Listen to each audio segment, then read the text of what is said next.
Alright, well, you guys ever wonder how we do a water test? Right here. Fill up all of the drainage with water.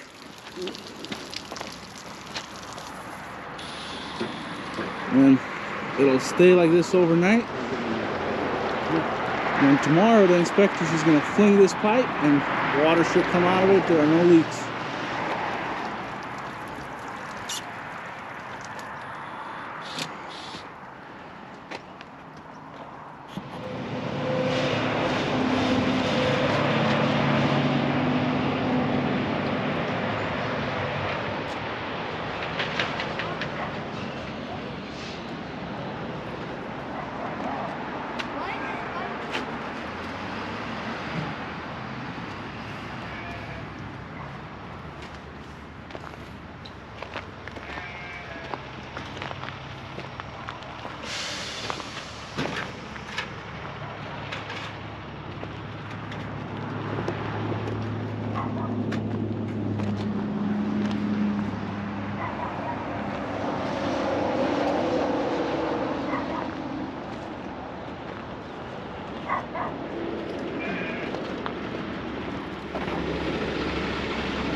You want to record the truck coming in? Yeah. Hold it steady. It's recording, okay? Make sure it holds steady.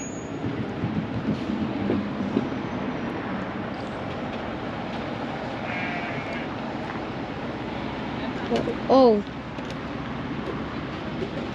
Here you go. Mama! I can't hold it that long. Baba! Baba, you hold it. Okay, I'll hold it. Okay? I'm gonna hold it. I'm gonna hold my hand.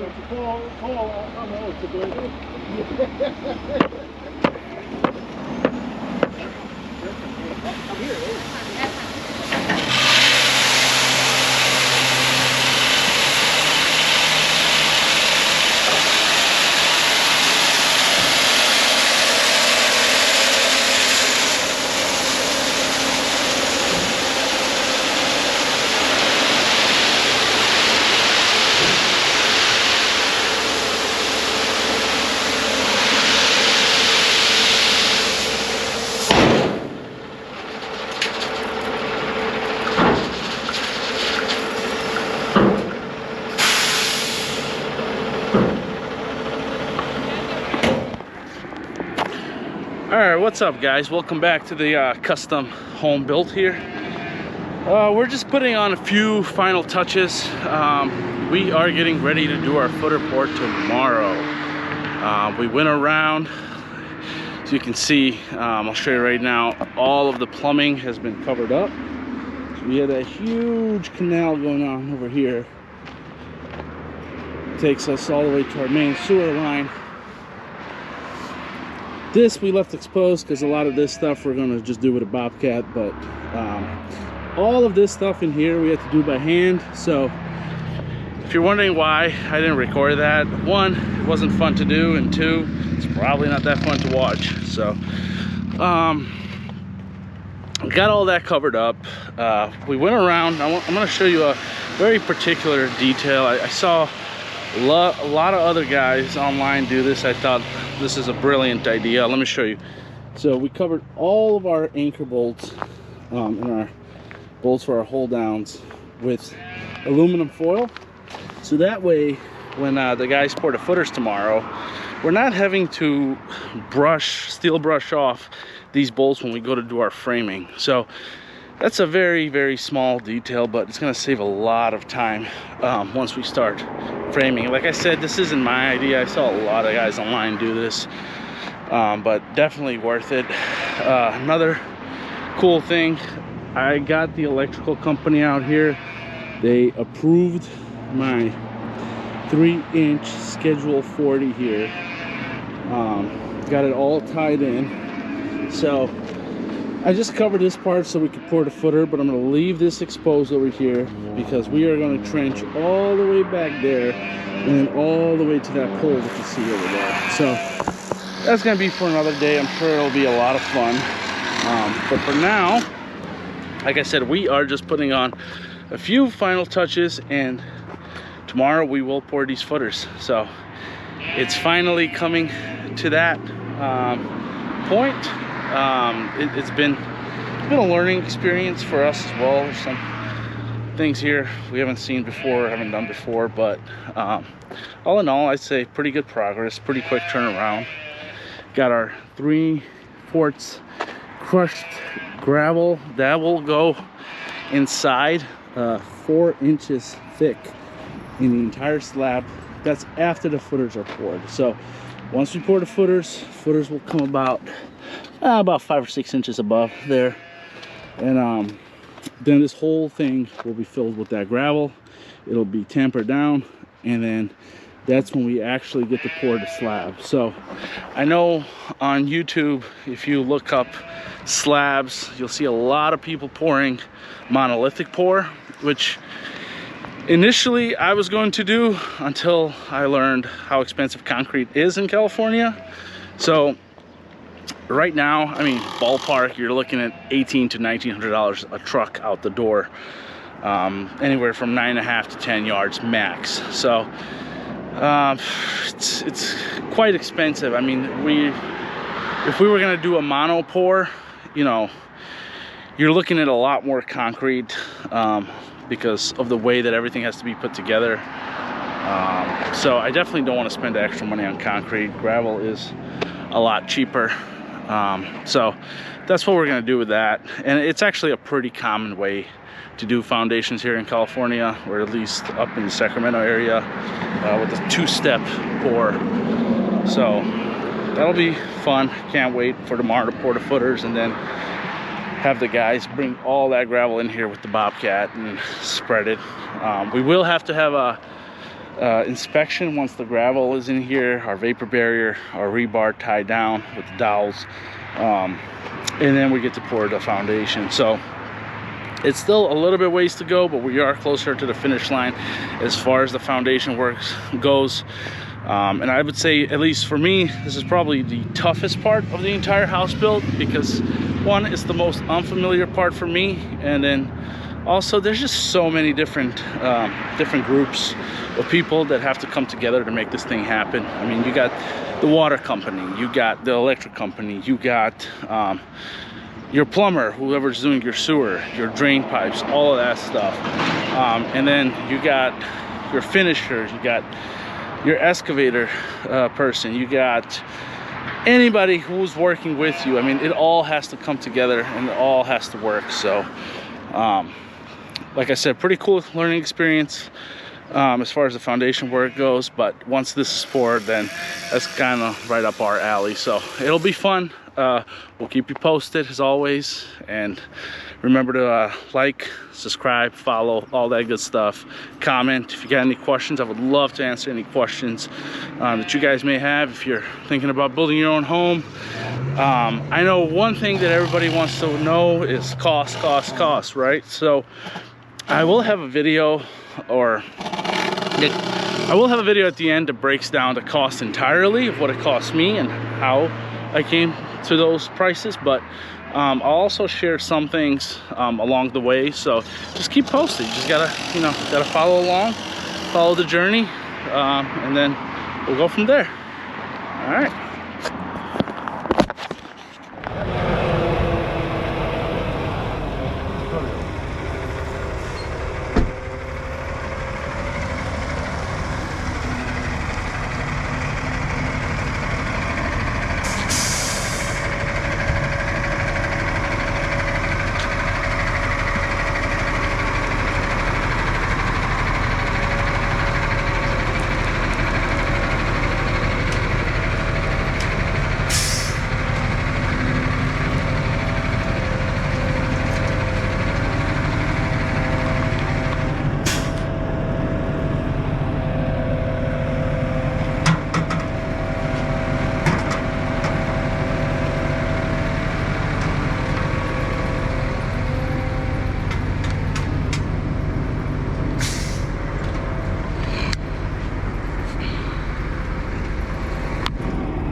custom house built, it's finally pour day. So we put a lot of work and effort into this foundation, forming it, putting everything together from plumbing to all the electrical conduit going in there, putting back all the dirt in place, compacting it. So it's been about a week and a half, about 2 weeks we've been at this, and we're just excited. We're excited that the concrete's here. We're excited that the footers are going up. We got a little bit more work after the footers are done. We're gonna get the gravel in there. We're gonna get the vapor barrier in there, the mesh. We're gonna get it inspected, and then we're finally gonna pour the slab. So it's all coming together finally. And like I said, this is one part of the project that I am happy will be over once it's all said and done. So follow along. Please remember to like, share, comment, and of course subscribe if you want to follow on this journey of this custom house build. Like I said, we're gonna take this thing from the very start to the very end. So if you're interested in cost, numbers, how to do certain things, how certain things look like, please feel free to comment and ask any questions.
La chichi le pegaron hasta el ombligo y este güey viéndola. Estaba peludo, amor. Sácate a la verga, dije, nomás nos metamos al bote, hijo de la verga. Por eso ya llegaron a sacar el proyecto.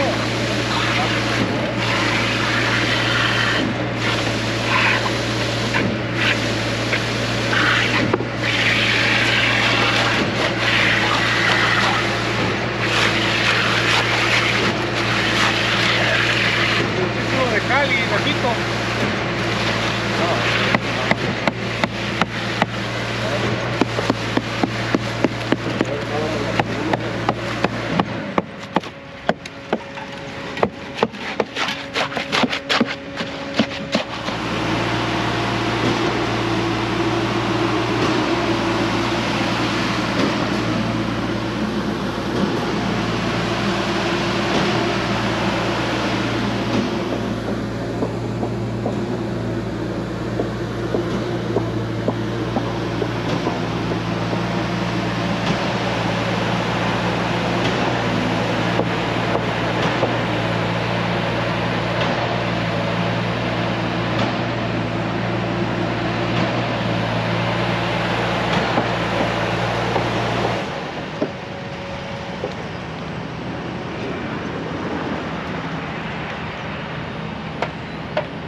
digo que le mandaron ustedes para darle nuestra.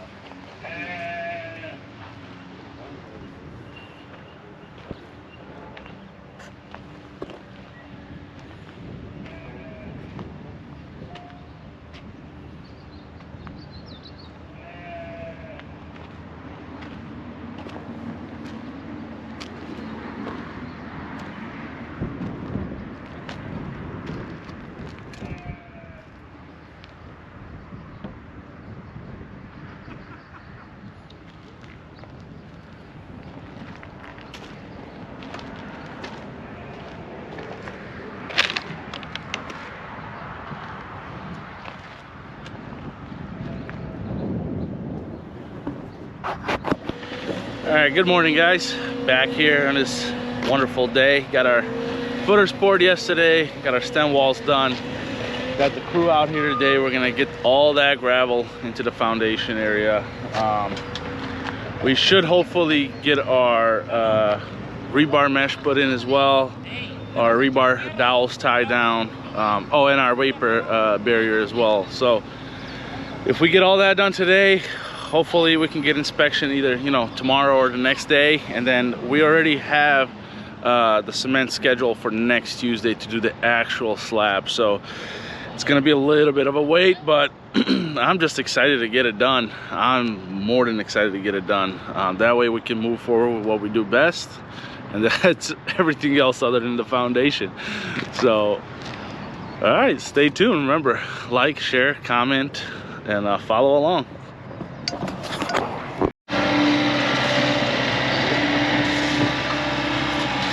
Alright guys, take a look. We got one guy running the Bobcat, and we got another guy over there distributing the gravel.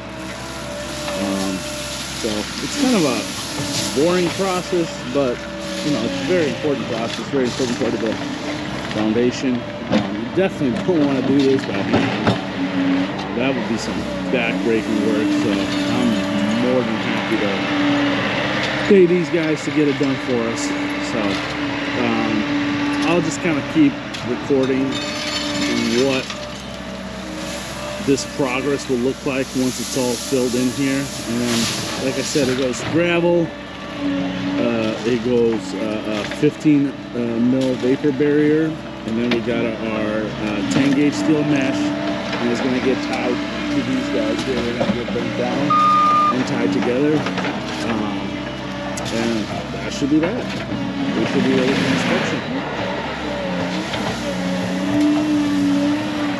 We ran out of gravel. Let me show you. All gone. So we still got through the garage and a lot of the living space over here. Has to still be done.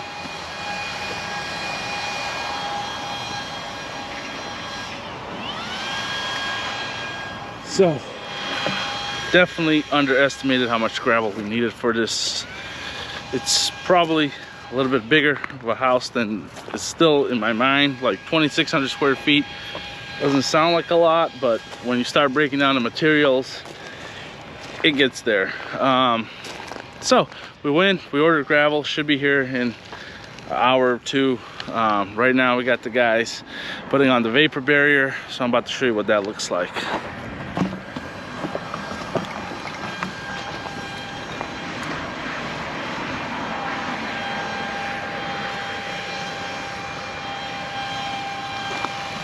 This is 15 mil vapor barrier, super thick, sturdy. So once this stuff goes on, gets taped, it's gonna make sure that no moisture comes up through this porous rock into our cement and into our house. So this stuff right here, it's about $500–600 a roll, about 2,000 square feet. So not cheap. And then another detail here I want to go over is, see the garage line? So this is where cement is going to stop. This is the back of our garage. Okay, it's about 2 inches from the top, and it's going to slope all the way down, pitch down towards the driveway.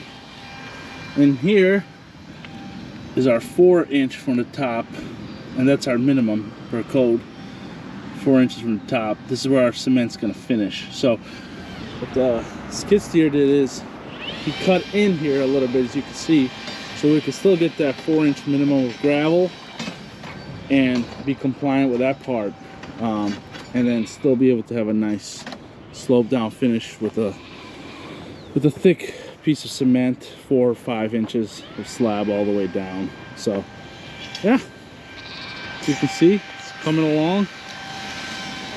Just need more materials, just always need more materials. So should be good.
All right, let's check out this progress right here.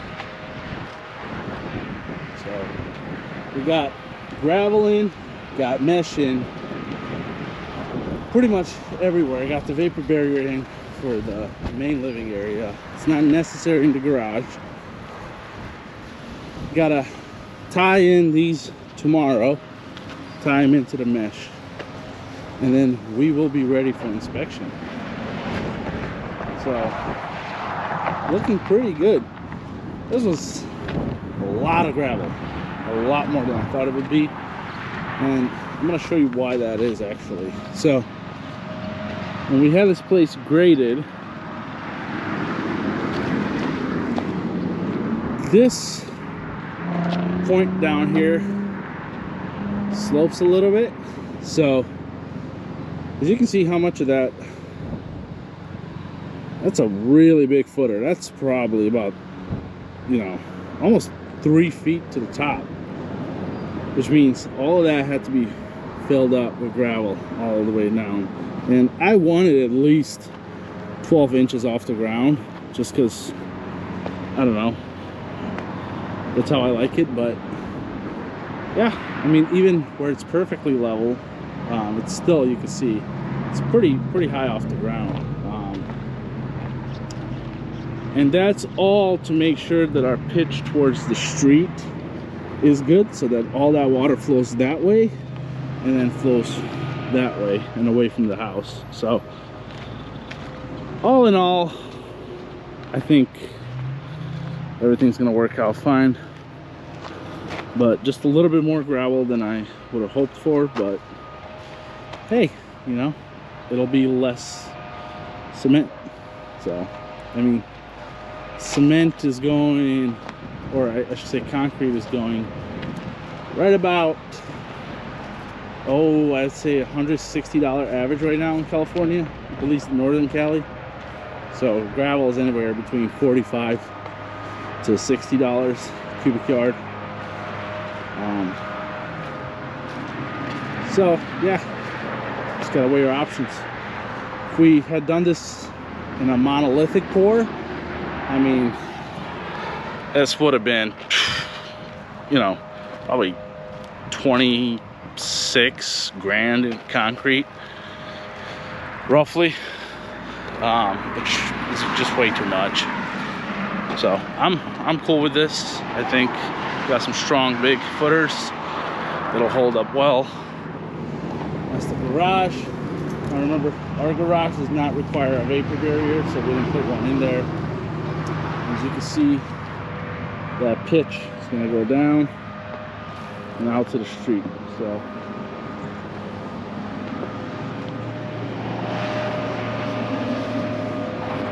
all right,